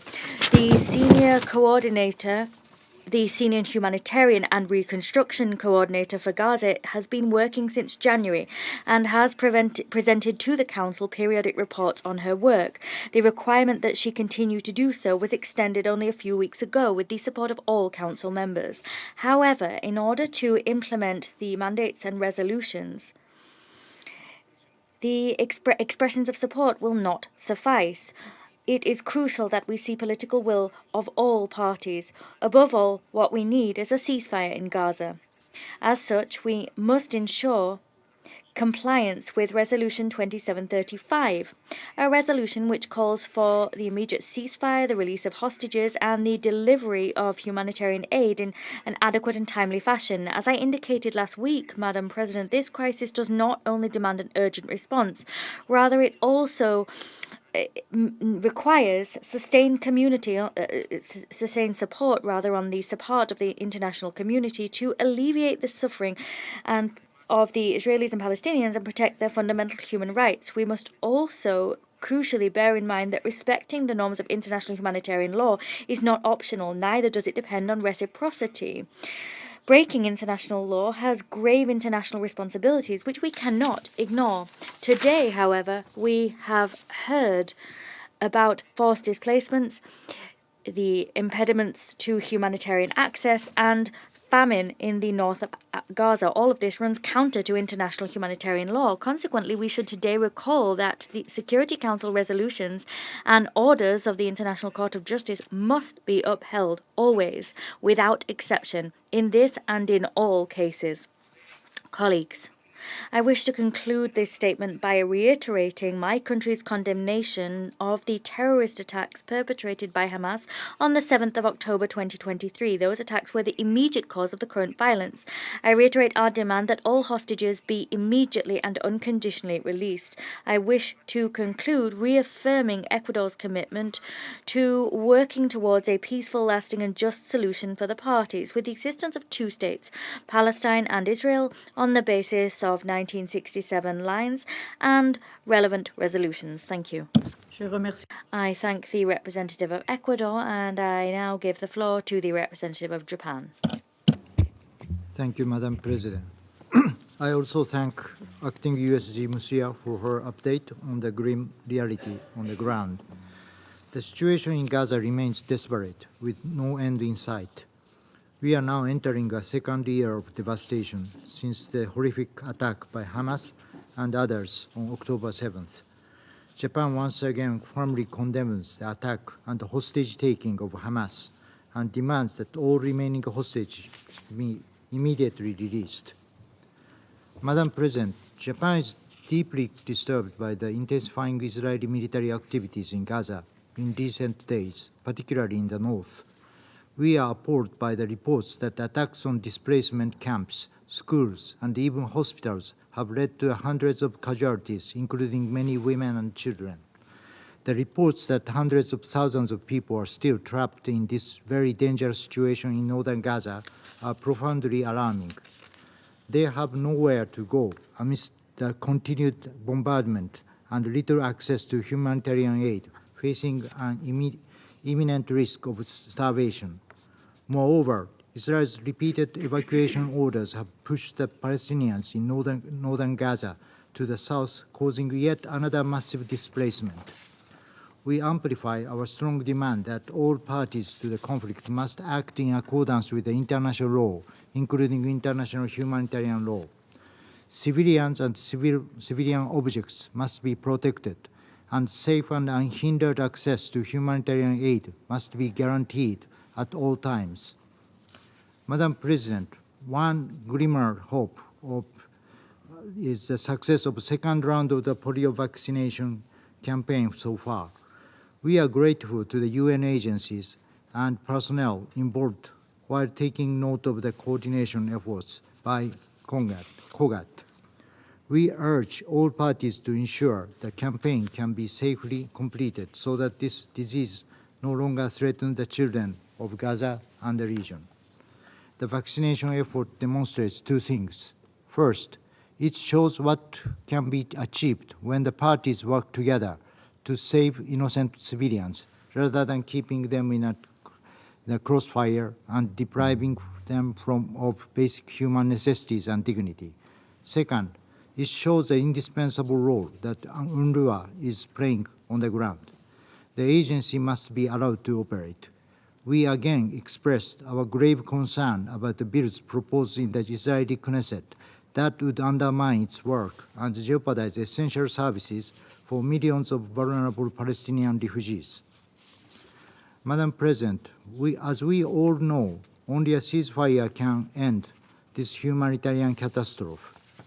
The deal outlined in the Security Council Resolution 2735 would allow for the release of all hostages, immediate ceasefire, and delivery of humanitarian aid to Palestinians at scale. It has been on the table for months, and the importance of this resolution remains unchanged. We strongly hope the tireless mediation efforts of the United States, Egypt, and Qatar would persuade the parties to finally accept and implement it straight away. A ceasefire and release of hostages are absolute prerequisite for the cessation of the ongoing human tragedies. What we see in front of us are not inevitable facts. They are human-made tragedies. All concerned actors must work relentlessly to bring a halt to the fighting. Japan will spare no diplomatic effort to that end. I thank you, Madam Je President. remercie le représentant du Japon. I thank the representative of Japan. I will now make a statement as the representative of Switzerland. Mes collègues. Much like my colleagues before me, I'd like to thank the Acting Undersecretary General of OCHA, Ms. Msuya, for her briefing on the catastrophic situation in Gaza. And this in all the fundamental areas: food security, health, and education. The level of suffering is difficult to capture in words. That is what Ms. Msuya said. I think that will stay with us. By way of introduction, and this is also what I will say in conclusion, there must be an immediate ceasefire in Gaza, something the Council has been calling for months. Distinguished colleagues, our Algerian colleague already mentioned this. Today we're commemorating the 78th anniversary of the foundation of the FAO and International Food Day. The FAO eradicated hunger and improved food security in many countries. Tragically, in Gaza, this day serves as a somber reminder. Famine is threatening the lives of hundreds of thousands of people, first and foremost children. Switzerland would like to recall that Resolution 2417, adopted by the Security Council, strongly condemns, and here I quote, the unlawful denial of humanitarian access and the deprivation of civilians of objects indispensable to their survival, end of quote. The Rome Statute considers the use of starvation as a method of warfare to be a war crime, and states that those responsible must be brought to justice. In Gaza, civilians, including nearly 400,000 people in the northern Gaza Strip, only have international humanitarian law to shield behind. It's therefore essential for the parties to implement this law. The threats these civilians are facing are terrifying. Schools have become shelters and they're being bombed. That was the case with Jabalia last weekend. The same applies to hospital complexes.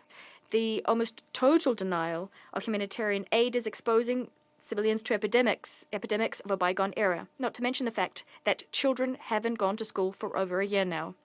This compels us to confront a number of questions. Is the delivery of humanitarian aid aimed at combating food security among Gaza's population? Are these deliveries being deliberately obstructed? Are the new evacuation orders issued by Israel to hundreds and thousands of men, women, and children, are they an attempt to introduce permanent changes in the occupied Palestinian territory? Switzerland would like to remind everyone that such measures would be illegal under international humanitarian law. Having said that, Hamas continues to fire rockets at Israel, including as far as Tel Aviv. This we condemn.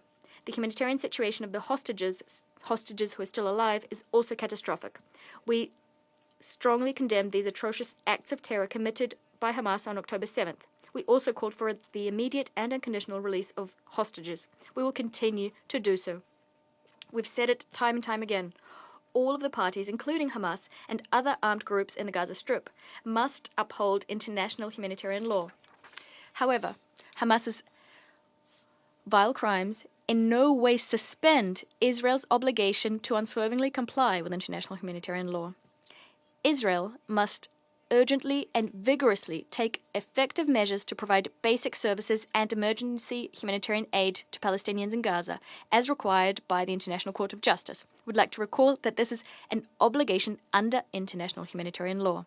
To this end, only close collaboration between Israel and specialized humanitarian agencies can help ensure the safe, rapid, and unfettered delivery of humanitarian aid to civilians in need. Switzerland applauds the work of these agencies, including UNRWA, the WHO, and UNICEF. The agencies which carried out the first phase of polio vaccinations, and this under extremely difficult conditions over the last month. Humanitarian agencies must be able to operate in a safe humanitarian space so as to conduct their work, including the second phase of the vaccination campaign scheduled this week. The attacks faced by humanitarian workers during hostilities, but also in the media, are unacceptable. The Security Council has unanimously reaffirmed its support for the Secretary General and UN personnel, including humanitarian and peacekeeping personnel, who are operating under these particularly hostile conditions. Given the massive escalation of violence in the occupied Palestinian territory and the wider region, respect for international humanitarian law and the implementation of Security Council resolutions are fundamental and indispensable milestones for de-escalation on the path to peace. Peace must be based on a two-state solution. So once again, let me repeat what I said earlier. There must be an immediate ceasefire in Gaza, as the Security Council has been calling for months now. This must happen now. Switzerland stands ready to engage with other members of the Council, working together to take the necessary steps to achieve this. I thank you. I resume my function as President of the Council. I now give the floor to the Permanent Observer of the Observer State of Palestine. Madam President, I want to thank Algeria for asking for the urgent convening of this meeting on behalf of the Arab group. And we also want to thank you and the members of the Security Council for your swift convening of this meeting. And also I want to add my voice to all of you who have thanked the briefing of the acting USG of OCHA. Madam President, the genocide is underway in the Gaza Strip. Israel feels more emboldened than ever, and the Palestinian people and the Lebanese people are paying with their lives the price of this impunity. There is no rule Israel did not break. There is no red line Israel did not cross. And it is yet to be held accountable for any of it. It is this impunity, while committing atrocities, that explains Israel's latest plan to achieve what has been its goal all along. We warned since the first days of the Israeli assault that its goal was forcible displacement of the Palestinian people and annexation of the Palestinian territory. What we are seeing in northern Gaza is exactly that. 400,000 Palestinians besieged and bombed and starved, left with a choice: to stay in the north and die in the bombings or from starvation, or leave to face death elsewhere. The so-called general's plan, Israeli general's plan, is in motion. Any Palestinian that stays in the north is considered a legitimate military target. All are hostages and bargaining chips. That is not war. I repeat, this is not war. These are crimes. This is genocide. They must be stopped, and they must be stopped now. Madam President, Israel is repeating the same pattern over and over again. Deny protected status to all those that international law were enacted to protect, notably civilians, including children and humanitarians. Deny humanitarian aid, including the most vital for the survival of the population. Destroy all civilian infrastructure and all conditions of life. Displace the population over and over and over again, while making sure they have nowhere to go and that anywhere and everywhere they go, they are not safe. Kill at will and explain that it is never your fault. Madam President, look at what Israel did with UNIFIL. We told you to leave. If you stay, you can be attacked. Outrageous argument, and yet that is what happened repeatedly. And that is what the Israeli Prime Minister and war criminal said himself. So if they can use this argument against a UN force deployed and mandated by this council, what chance do Palestinian and now Lebanese civilians stand when faced with the same logic? Leave or turn into a legitimate military target. Leave or die, and very often leave and die. Israel has declared an all-out war against the Palestinian people, and its attacks against the UN are an integral part of this war. To destroy the conditions of life in Gaza, Israel needs to make sure no one can help restore them, even minimally.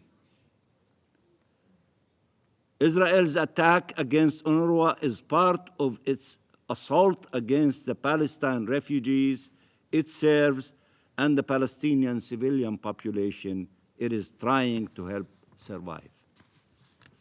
It is genocide.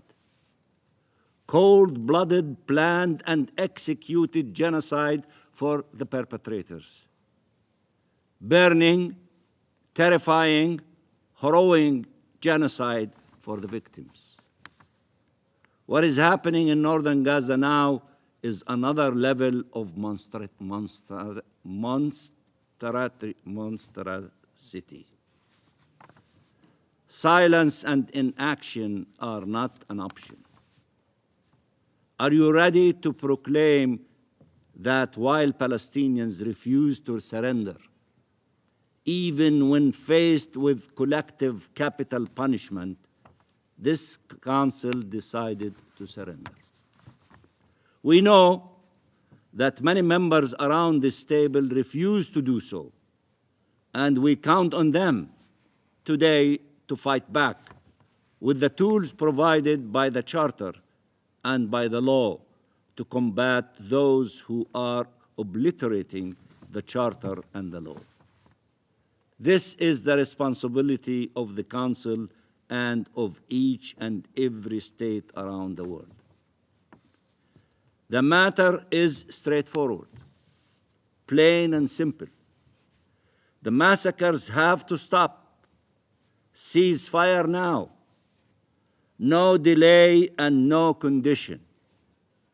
And life-saving assistance must immediately reach the civilian population in Gaza, notably northern Gaza. No delay and no excuses. The measure of our success is the lives we save. Madam President, you all see the bombardments and the destruction, the famine, and the denial of humanitarian aid, while Israel explains it is upholding the principles of distinction and proportionality, and showing photos of trucks entering Gaza. Absurdity meets inhumanity. By now, you all know Israeli lies. You all know Israel is committing war crimes and crimes against humanity. By now, you are witnesses of the genocide, whether you recognize it yet or will recognize it later. Enough is enough. Enough is enough. Let me be clear. A member of these United Nations that has committed such egregious, repeated, and prolonged breaches of its charter, that has committed such atrocities, and that has attacked the UN, declaring the Secretary General persona non grata, that has killed and maimed UN staff and attacked UN headquarters and shelters, and is openly attempting to destroy a UN agency, and continuously inciting against the UN, and that now has added attacking UN peacekeepers to the list, such a member has nothing to do among us and has already surrendered its membership by violating every single obligation and commitment that comes with it. We are not powerless. This Council is not powerless. These United Nations are not powerless. The international community is not powerless. To the brutal use of force, we must respond with the full force of the law. To the brutal use of force, we must respond with the full force of the law. Hundreds of thousands of lives hang in the balance. The future of our region hangs in the balance. The future of our international law-based order hangs in the balance. The safety of millions of civilians in the region hangs in the balance. Regional and international peace and security hang in the balance. This is worth fighting for. Don't surrender to the fire. Don't surrender to the arsonist. It is time to fight back, or the whole region will go up in flames. Humanity must prevail over this inhumanity.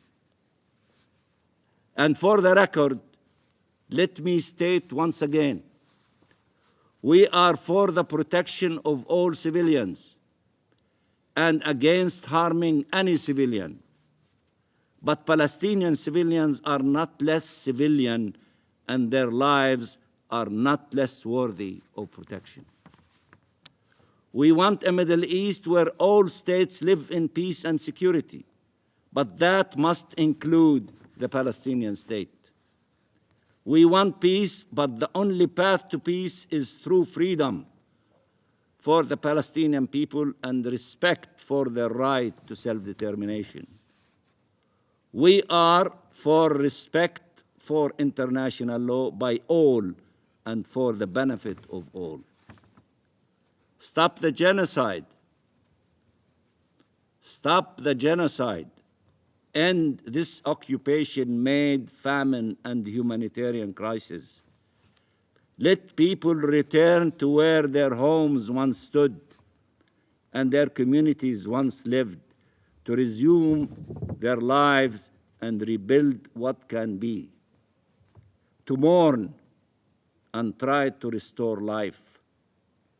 Free prisoners and hostages. Let families reunite in life and not death, and let them try to the extent possible to heal. Help us chart a path away from occupation and wars. Help us achieve freedom, justice, and peace, so these horrors can never occur again. Never again. It is time to act. Anything else is complicity and surrender. The Palestinian people enduring hell did not surrender. Neither should you. Thank you, Madam President. I thank the permanent observer of the Observer State of Palestine for their statement. I give the floor to the representative of Israel. Thank you, Madam President. 376 days since the largest slaughter of Jews since the Holocaust. For 376 days, 101 human beings, men, women, children, elderly, have been tormented by Hamas terrorists in their terror dungeons. Over the weekend, another brutal assault struck Israel. A Hezbollah drone attacked the northern city of Binyamina, leaving over 60 injured and claiming the lives of 4 of our bravest heroes. Just days later, on Tuesday, a terrorist opened fire on a crowd of civilians near Yavne, in the center of Israel, murdering a police officer and injuring 4 others. It was only through the heroic actions of an armed civilian nearby that this did not become a massacre on an unimaginable scale. While we confronted terrorists on the ground, Hezbollah launched 320 missiles and drones on Yom Kippur, the holiest day for the Jewish people, hitting a nursing home in central Israel in the city of Herzliya. Today we are discussing the humanitarian situation in Gaza, while Israeli civilians are being targeted daily by those who seek our destruction. The Council has managed to convene just a single session on our hostages in 376 days, a small gesture considering the suffering and loss we continue to endure. And still, so many Council members barely mention the hostages as an afterthought, if at all. Hirsch Goldberg, Pauline's mother, Rachel, spoke of the conditions they found their son, along with the 5 other hostages who were executed by Hamas with bullets to the back of their head. She revealed that, and I quote, "He had bullet wounds in his shoulder, neck, and back of the head. He was found collapsed on his knees with 24-year-old hostage Eden Yerushalmi leaning on his lap. Throughout the tunnel were bottles filled with very dark urine, an airless, completely pitch-black tunnel with no plumbing. We have been clear time and time again. Hamas must release the hostages immediately and unconditionally and lay down their arms. If any of you truly wish to see change, join us in these demands. To those who believe there is no more work to be done to protect civilians from murderous terrorists in Gaza, you are sorely mistaken. Only days ago, our forces discovered an arsenal of weapons and explosives inside an UNRWA clinic. Cloaked in the blue flag of the UN, terrorists have seized this facility, using it as a weapon store and a launch site. How many times have we warned of UNRWA Gaza's infiltration by Hamas? How many months have passed since we provided a list of hundreds of names of Hamas terrorists employed by UNRWA? No reply. Colleagues, while we confront the ongoing threat in Gaza, along with the 6 other fronts from which we are continually attacked, our humanitarian efforts remained as comprehensive as ever. Just days ago, we successfully transferred patients and staff from a hospital in Jabalia to another facility in coordination with the Red Cross and the UN. In recent days, we have transferred 70,000 liters of fuel to hospitals and facilitated 800 blood transfusions. 14 field hospitals have been established in Gaza, and 30,000 tons of medicine and supplies have entered. As always, we acted in accordance with international law, going above and beyond our obligations. We remain committed to facilitating humanitarian aid, especially in the medical field, despite Hamas's efforts to embed themselves among medical staff and patience. And I encourage you to look online. You can see the videos where Hamas actually disguise themselves to be UN employees. You can see them putting the vest, the helmets.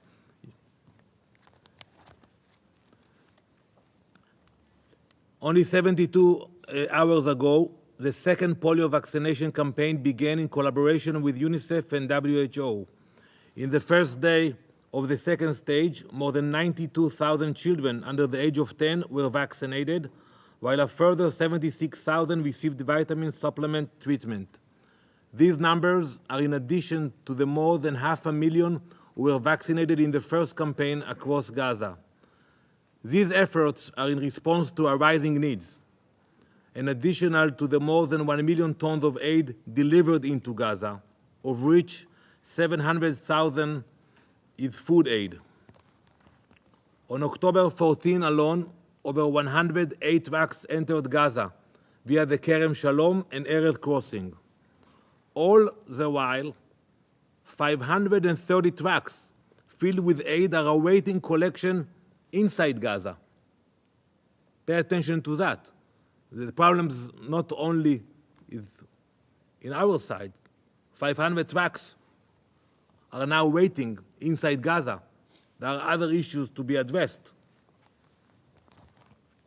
Council members, Israel has flooded Gaza with as much aid as possible. Humanitarian aid trucks continue to enter Gaza, and we appreciate our international partners for their assistance. With hundreds of aid trucks waiting to be distributed inside Gaza, while others are hijacked and diverted by Hamas, this session has entirely missed the real issue at hand. The issue in Gaza is not a lack of aid. More than enough aid has entered to sustain every civilian in Gaza, with over 1 million tons delivered since the war began. Yet, the challenges continue. Yes, we admit that. And it's not due to Israel's efforts or failure to deliver humanitarian assistance. The real issue is Hamas. This terrorist organization has hijacked the aid, seizing it for their own purposes. They steal, they store, and even sell the aid that is intended for Gaza's civilians, turning humanitarian relief into a profit machine. Instead of feeding the hungry or caring for the sick, Hamas uses the supplies to feed their terror machine. Hamas's exploitation of international goodwill is not new, but the scale of their corruption and violence against their own people is staggering. Aid that should be in the hands of families in need is instead being funneled into the pockets of terrorists, with supplies either stored in secret caches or sold on the black market to enrich their leaders.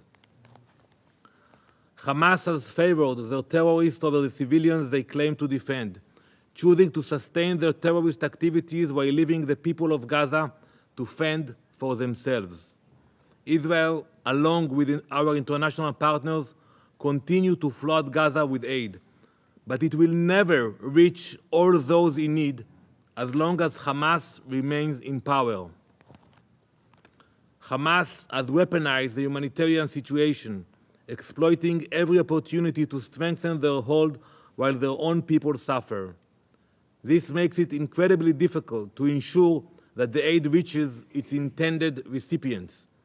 And I know you all spoke about Israel, but you can speak maybe after in the consultation about the challenges, what happens to the trucks after they enter Gaza, where they try to reach the destinations, the storage areas. Israel remains committed to working with our partners to deliver humanitarian assistance, even under these dangerous and morally reprehensible conditions. As I've said before, it is far easier to criticize the democratic nation defending itself than to hold the terrorists accountable. But what is easy is rarely right. Hamas moves through evacuation routes, hides in humanitarian zones, and uses civilians as human shields. Madam President, I envision a future Gaza, one where aid reaches those it is intended for, where humanitarian agencies are not fronts for terrorists, and where the people of Gaza can live without fear of Hamas, I know that many Council members share this vision, but it cannot be realized with Hamas in power. We will not wait for another October 7. We will not wait while Hamas plots our destruction. We will act, and we will act with the principles and morals that guide our nation. I thank you, Madam President. Je remercie le représentant. I thank the representative of Israel for their statement. I invite the representative of Mauritania to take the floor. Thank you, Madam President. First, I'd like to thank Madam Missouya for her briefing. Madam President, the Arab Group thanks you for holding this meeting to resume our discussion on the situation in the Middle East, including the question of Palestine.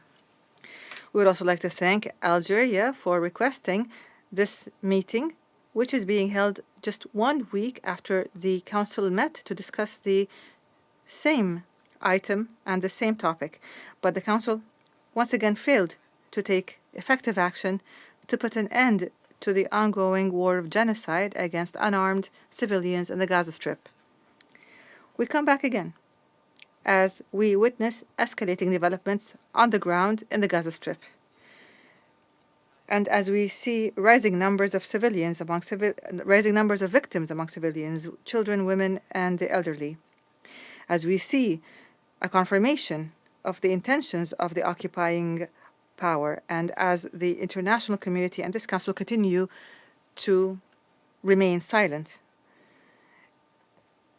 Israel, over the past few days, has continued the usual type of massacres that have killed over 200 unarmed Palestinians. In the past few days, they were slaughtered in the streets, they were burnt in the hospitals, and they were buried under the rubble of residential buildings. And the occupying forces seem to take pleasure in the suffering of the victims as Israel continues to issue orders for evacuation so that it would isolate the residents of the Gaza Strip in certain areas so that it could exterminate them completely. This is in parallel with the occupying forces' focus in their barbaric attack on the northern part of Gaza, where more than 400,000 children, women, and men are in danger as the occupation forces continue to besiege the Jabalia refugee camp in an operation that aims to kill systematically and continuously as the world watches. And as this open war of genocide rages, we see the specter of a sure famine looming over the residents of the Gaza Strip who are sleeping under the sky, who are sleeping on the rubble of their homes with a total absence of basic services and water and food and medicine. Israel continues its intensive efforts to completely erase the UNRWA by launching attacks and making baseless accusations against it. This means that those who are lucky enough to survive the Israeli killing machine will face death by famine and disease over the next few days and weeks. This esteemed Council must stop this war of genocide through an immediate and unconditional ceasefire. We must guarantee urgent humanitarian aid and access of this aid to the residents. We must guarantee a return to the negotiating table as soon as possible to achieve a comprehensive and lasting peace. Madam President, the victims of this war of genocide number at almost 43,000 dead and 100,000 injured as this war enters its second year.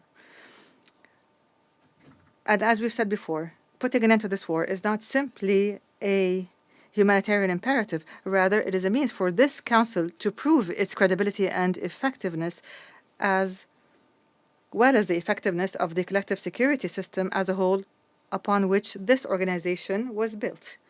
Or else, wars will continue to spread throughout the world, starting with the Middle East, and no one would be able to stop them because the mechanism to do so would be absent and dismissed, and credibility would have eroded and diminished. In closing, the Arab Group demands a stop to the Israeli aggression on Palestine and Lebanon.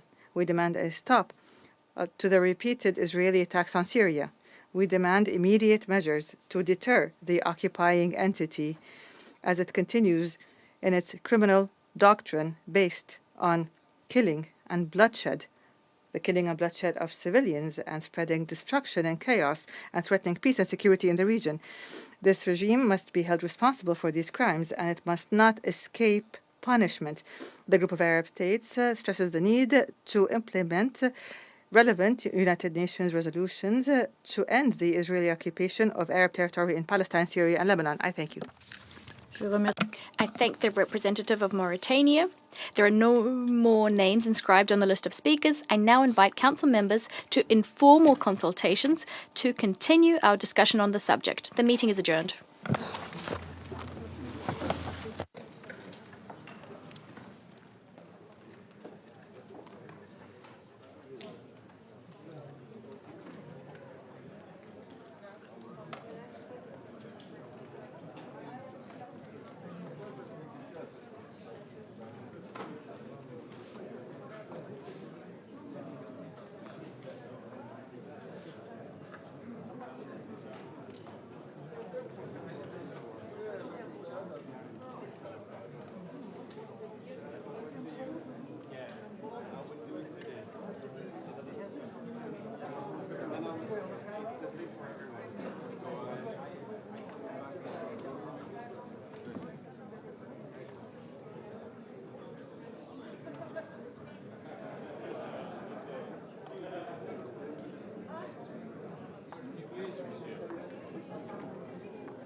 So many